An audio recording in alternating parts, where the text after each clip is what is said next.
Good evening, everyone. I'm Jayaprada and I welcome you to the 8th session of our webinar series Dwell in Drupal 8.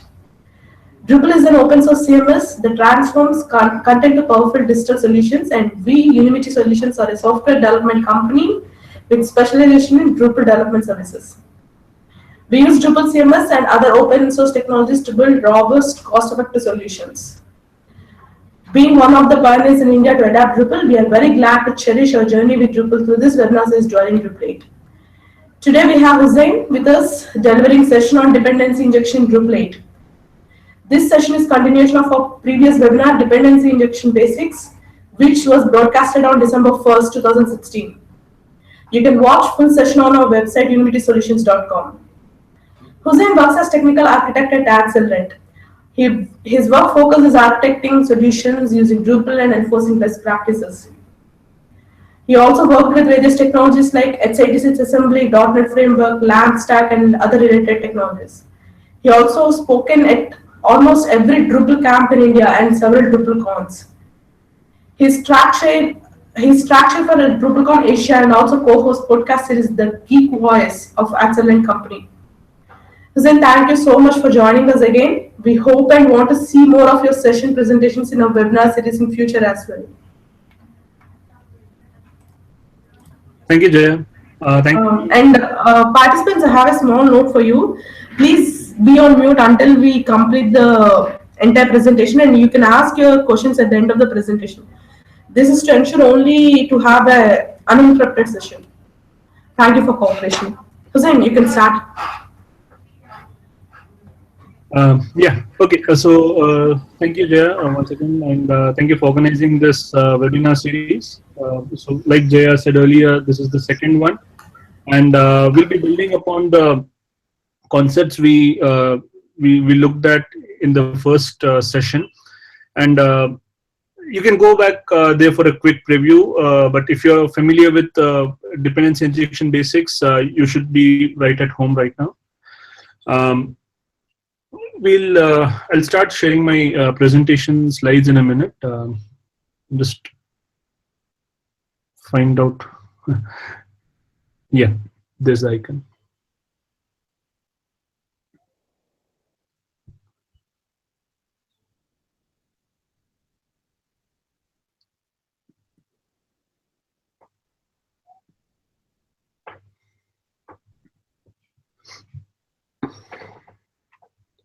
Okay. So if someone can confirm, they can see the screen. Yeah. Yes, Hussain, we can see that. We can see your screen. Great. Okay. So we'll be talking about Drupal 8, particularly over here, and dependency injection. We have, like I said earlier, we have looked at dependency injection basics in the previous session. So we'll just jump in. So Jaya introduced me earlier, but that's me in the middle. I couldn't. So this is a new machine and a new slide deck, new template. So I couldn't find a photo that goes well. This is what I found. That's me in the middle, wearing a scarf and a cap. And I am usually very active on Twitter. You can always reach me at HussainWeb. And that's my handle on drupal.org as well. So go ahead, you can find me there. I usually respond to questions over there, and like Jaya said, I work as a technical architect at Accelerant, and I also co-host a Geek Voice, a podcast called Geek Voice. So check us out sometime. You can always go and check back the dependency injection basics, but I'll just cover a very quick recap. So we used an example of paneer butter masala in the last webinar, and we saw that if you're going to prepare this dish, or any dish for that matter, of course, right, you will need the ingredients, and that's basically it. Dependency injection is the matter of is a technique of getting the ingredients you need to prepare your dish, or it's a matter of getting everything you need to prepare your solution. Like we discussed, for paneer butter masala, you need paneer, you need butter, and you need masala, which masala in turn is built of so many different kind of masala is not one thing, it's many things. So all of this is ultimately, it's combined. There is an algorithm or there is a recipe, which when you follow the steps, you get the final dish. Software development is not far behind, not very different over here. One second, where's the, yeah. And we also discussed dependency injection container over there. So while getting dependencies individually is fine, realistically speaking, it's not always possible. There are various techniques for making this part simple, getting the dependencies you need, and also for making it user configurable, as in the developer configurable. Right, so we looked at, we briefly looked at examples from Laravel, from Pimple, from Symfony and Drupal 8 as well, and they work in the containers are very different. The way dependency injection is implemented is very different in all of these frameworks. The principle remains the same. You're basically implementing a technique which allows you to ask for dependencies for your code. Now we'll talk about services in Drupal 8. So let's jump the gap over here. So we were talking about dependencies so far, and injecting those dependencies in our code. Now, typically these dependencies are reusable parts of your application. So, for example, a very common example would be a database connection, right? So your application, you might design your application to work with different kinds of databases, MySQL or Mongo or other SQL databases, which might be like slightly different, like SQL Server or Oracle or Postgre, right? Now, there are fine differences in the way you talk to the database, which means you need different implementations for your database connection. Now, the best example in this case is Drupal itself. Drupal by default supports MySQL, Postgre, MariaDB, but MariaDB is very similar to MySQL. It also supports SQLite, and through some models it supports MongoDB, and many other things. You can write. You just have to write a storage engine driver for Drupal, and it supports the database you want. And these, the driver, what I mentioned right now, that's an example of a service. It's basically, so whenever there is a piece of code, so let's say your content, your nodes, it is stored in the database. Now, but like I said, databases could be different. One side could be using MySQL, the other one could be using Postgre. So you need to make sure that you call the right driver for the job, and this has to be done without changing the code. It's a typical, if you install Drupal, you would see this in the installation screen where you select which type of database you want to install, and so on the fly, Drupal connects to the database that it needs. Now over here, how does Drupal and all the code that is within Drupal talk to the database? And the answer is simple. It talks through an interface, and the actual implementation, of course, it follows the interface. Now, the actual interface could be loaded depending on configuration, and that is exactly what dependency injection is, right? Our code depends on a database connection, and Drupal is going to pass that to us. And that database connection could be connection to MySQL database or a MongoDB database or a SQLite database. We don't care. As long as it follows the interface, we are good. And if it follows the interface, we can run queries with it. We can add data, remove data, the regular database operations. And this applies to everything, not just databases. If you look at Drupal's services.yaml file, I think there are hundreds of services in there. So everything that has some sort of business logic that could be swappable has been implemented as services in Drupal 8.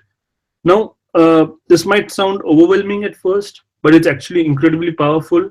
So for example, caching, that's another example of something that could be swapped. You might want to cache things in database if your site is not very it's not heavy on traffic, database is fine. But if there is a lot of traffic, you might consider Memcache or Redis or what else is there? You know, uh, things like that. I can't think of anything else now. But yeah, so all you have to do is in your services .yaml file for your site, go and implement, go and change the cache dot factory, the specific cache definitions to Redis, and that's it. All the code that depends on the caching will now use Redis instead of the database. And you can do this at the final level. That's why you see in the services YAML file, there are lots and lots of services for this reason. You get very fine-grained control on what you want to overwrite. So there are, we will in this session, we'll look at two things broadly. One is using services. So this is from the point of view of a developer. So all this thing will be from a developer oriented, of course. But over here we are talking about writing code that uses various services. And typically you would find this code similar to this all over Drupal. This I think is taken from Migrate, I think. So we will talk about this in detail a bit later, but essentially this pattern is followed in Drupal, where you implement a static method on your classes called create, and not just that, you actually implement an interface called container aware interface, or there are various derivatives of that interface. So for plugins, yeah, this is for a plugin, and you have something called container aware plugin interface, which defines this method, and you implement it, and all it does. So now Drupal, what this method does, what the interface does is lets Drupal know that you cannot instantiate this class normally. You have to call the create method, and when you call the create method, it's going to request a bunch of services. So over here we see that I can't get my pointer over here. I wonder how do I get that. Okay. So you're actually passing into your class. So return new static is going to create the same class, a new instance of the same class, and you're passing in some parameters like configuration, plugin ID, and plugin definition, and then you're passing in lot more other services. And if you remember from the previous discussion, we discussed constructor injection a bit. It's basically that you define in your constructor what services are required, what services you require, and you are basically passing that on. Now, constructor injection is works out of the box, but as a user for this class, you would have to remember to pass each and everything, and this is where the interface helps you out. This create method. By the way, Drupal calls this method. When you in your plugin, when you request a plugin, Drupal will look at the create method. It will resolve all the dependencies and prepare the plugin instance for you. You don't have to care about what dependencies a particular plugin needs. You don't have to worry about that. Drupal takes care of that. All you have to do is instantiate a new plugin, and Drupal does the rest. On the other hand, creating services, that's the more fun part, I guess. And this is an example from address module, and it's actually as simple as it could get. Like I said earlier, services are nothing but classes where you define some functionality. So one of the steps involved in this is, so of course you're going to create a class, which and there are various methods on those classes, and those are the classes which you want to export to the rest of your application, right? So for example, the class you see in the very first class you see over here, address format repository. You want other code in your application to be able to use this as a service. You don't want them to say new address format repository. You want them to use dependency injection container to resolve your class. And for that, all you have to do is create in your module, you have to create a services.yaml file. It follows the naming convention. So you have, if your module name is example, you create a file called example.services.yaml, and you follow this structure over here. Very simple structure. Under services key, you put in different keys. So address underscore format underscore repository. That's the name of your service, and you define it that the class for that the class that Drupal has to create, the object that is at this address format repository basically, and also to the constructor pass in these arguments. And arguments are simple again. So all the arguments you see over here, you'll notice that they're prefixed by an @ symbol. And this is basically syntax. It basically tells Drupal that this @event dispatcher is actually another service. And so, when you're creating this class, so before that you have to create an event dispatcher class, event dispatcher service, and then pass it on to address format repository. That is what this basically means. So now this becomes very flexible and very powerful. If your service depends on other services, you only have to define them in your class, and this is how it should be. You should not the previous pattern we saw, for the where you this one again, the dollar container get. This is only in cases where you can't define your where you can't define your dependencies in a YAML file like this. And that's typically in cases like plugins. So plugins, technically, they're not services. You use a plugin manager to resolve a plugin, to create a plugin. Plugins is actually a huge topic, but it doesn't follow the same mechanism as a dependency. So in those cases, in cases like plugins and forms, you'll have this mechanism to create, to use dependencies. But if you're writing a service and you depend on other services, this is the syntax you have to use. You have to specify the arguments you need, and actually it's much more powerful. So like in the next example, tags. So this is example from ban module in Drupal core, and over here we one of the services which is called ban.middleware. It has a tag called HTTP middleware, and now these tags are completely code defined. So basically, HTTP middlewares are. I'll not describe the concept. That's again another. That's a different topic. But basically, there is a piece of code that looks for all the services with this tag. So think of it as hooks, right? So if you in Drupal 7 you have the concept, and of course in before, and of course in Drupal 8 as well, you have a concept of hooks. So if you were defining a hook called hook underscore menu, there is a function called module underscore invoke, or module invoke all, and where you would pass in the hook name, and Drupal would scan all the modules, get all the hooks, for hook underscore menu. So if your module is example, it will find a hook function called example underscore menu and run it.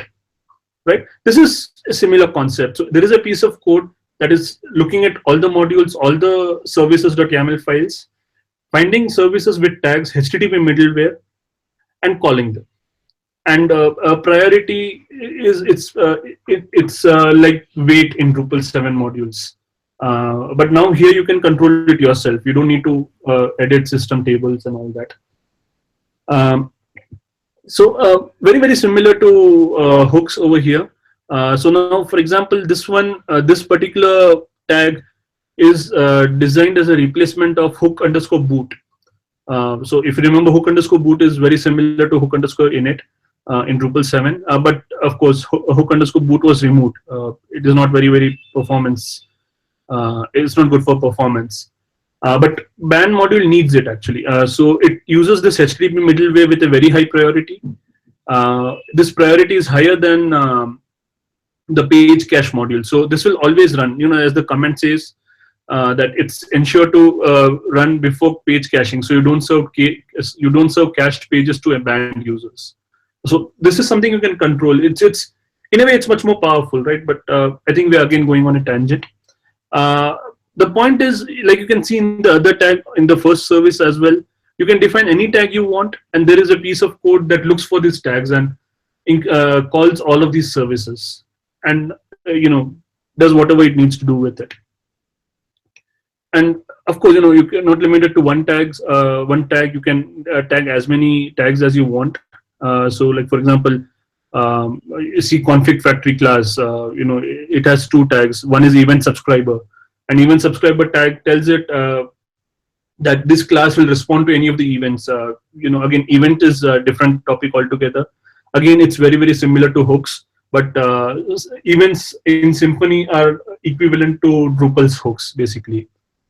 And so on.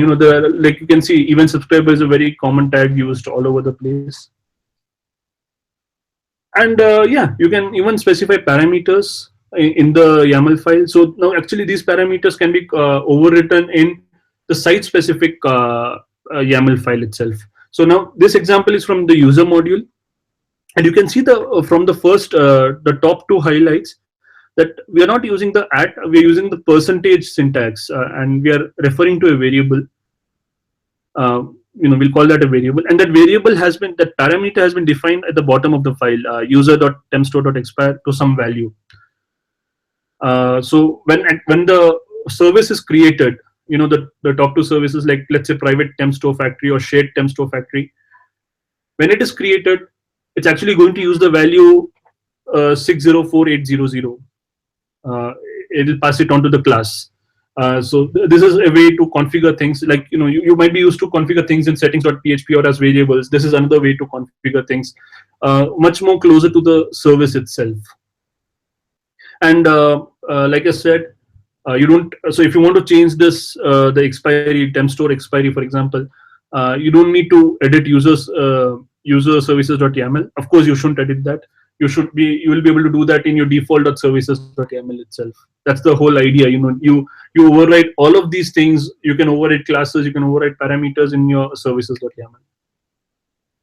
Another thing, this is not very commonly used, but it is used in some place, is a concept of factory. So we already saw the class method, a class property earlier that defines the class that that Drupal should create when you request the service. So in this example, if you're requesting a service called database, it's going to create a class called Drupal core database connection. But sometimes you need to have more control than that. And in this case, you can use something called factory classes, factory methods. And like you see, it defines the factory method that it needs to call to create that class. And this factory method will, of course, return the class, return that object of that particular class. And so this is again, this goes a little bit more depth into shared services and all that, which is really out of scope. But you can use this. There are not a lot of scenarios where you would end up using this, but if there are, of course, you can always look up the documentation. The whole dependency injection container is Symfony based, so you will find a lot of information about all these properties on Symfony's documentation. Again, a similar thing, similar feature, but not very widely used, is a concept of parents. And this basically lets you use a kind of an inheritance in your services. So you might be familiar with parents in object-oriented programming, where you extend a class and it gets all the methods and all the properties of the parent class. This is somewhat similar. If you're defining, so over here in this example, we are defining a service called entity.manager, and we are seeing the parent is container.trait. Container.trait is another service defined in the same file in this case. And over here in container.trait, we see that there are some properties called abstract true. So abstract is a special property. It basically says you cannot create a service called container.trait. There is no service like that. It's basically used only for other services, right? I mean, so there are other services that use container.trait. It's only for those classes. It's not the developer cannot create it himself. And there are some other things. So like we have arguments. We discussed arguments earlier. So similarly, we have calls, and that's basically a form of method injection. So what what the dependency injection container, what Drupal does over here is, as soon as it creates the class, the entity manager class, it will call a method called set container and pass a service called service container to it. So you can there are many this is basically a form of code reuse. There's nothing special over here. If you are familiar with creating abstract classes, this is somewhat similar. And that's actually about it. The concept is very similar to what I shared earlier. It's bottom line, dependency injection is just a technique of passing dependencies to the code you need. We have all these advanced techniques just to make it easier for you, to make it possible to configure the dependencies that can go in. So some of the tips I would like to share over here are: use examples to your benefit. In Drupal's code base, we have lots of services.yaml. Look at that and look at some of the modules YAML files. You'll be able to figure out how exactly it works.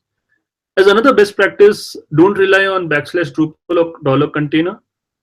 So \Drupal, like I shared in the last webinar, it's kind of a shorthand to immediately get the dependency injection container. You just have to call \Drupal : service and pass in the service name to get the particular service. It's not a good practice. There are a lot of reasons why.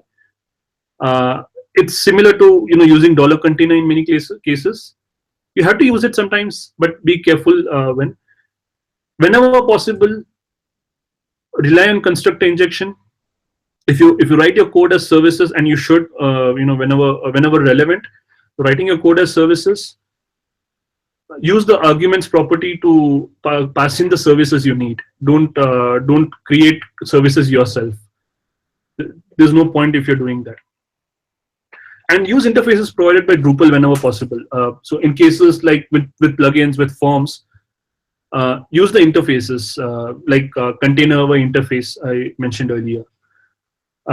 Use those. They define a create method which you can use to specify the services you want. The very first example we saw. That's it. Like I said, you can reach me at Hussein Web. And if you have any questions, now's the time. If you have any questions, you can ask Hussein now. Hello. Yeah. Hi, Anand. Yeah. Hi. I have one question for Hussein. Regarding the, can you go to the factory slide? I just wanted to know, like, what is the use of this factory key here when we already have this argument wherein we can pass another service container, right? There. Yeah. So what exactly is the usage of factory? Okay. So this is, if you remember the example I shared before, with different database connections. You might have a database connection to MySQL or Mongo, or various other databases. Mm-hmm. So in those cases, this YAML syntax is not enough to determine, which exact class to pick up, right? MySQL class will be different from a class for MongoDB. Right. The function class won't be same. In that case, you use the factory method, and it'll actually have code that will determine which database it needs to connect to. In Drupal's case, it's going to look at the settings array, right? In the database is array from settings.php. It will look at that, decide which class works for the particular database definition, and create that class. Okay. Which will be a child of this database connection class. Mm-hmm. Right. But can we do it this way? Like, can we create a service container for get connection, and we can use that in the argument instead of using this factory key at all? Can we do that? Yeah.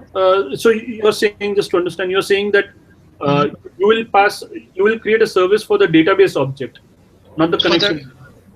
Yes, for the database. Yes, we'll create a service container for the database, and we'll pass that as a argument in the one of the argument key. In your code, and in your code, you'll be calling get connection every time you want to access database.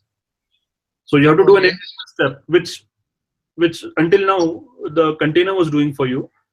Now you will Okay. have in your code, you've got the database object.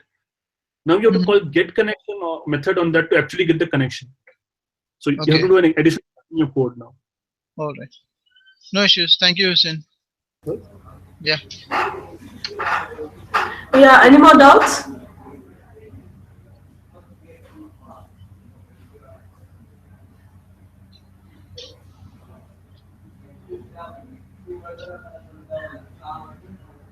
Okay, okay, then we are good. We are good to go. And you can always write to Hussein or tweet us using hashtag dwell in Drupal 8 if you have any queries. Thank you, Hussein. Thank you for joining us. And our next session is on 28th Jan by Girish on comparison of migrating data using migration module and feeds module. So bye everyone. Good night, and see you next time. Bye bye. Bye bye.